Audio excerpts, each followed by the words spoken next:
కోటప్ప కొండ మీద పరమశివుడు ఉంటాడు.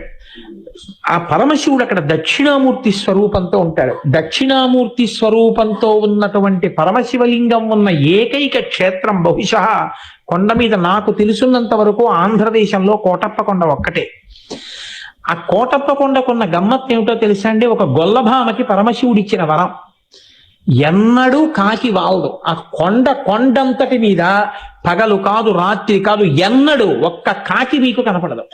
కొండ ఎక్కుతుంటే బోల్డని కాకులు కనపడతాయి. మీరు వెళ్ళేటప్పుడే చూడండి. మీరు కొండ ఎక్కుతారు కాబట్టి కోటప్ప కొండ ఎక్కేటప్పుడు చూడండి.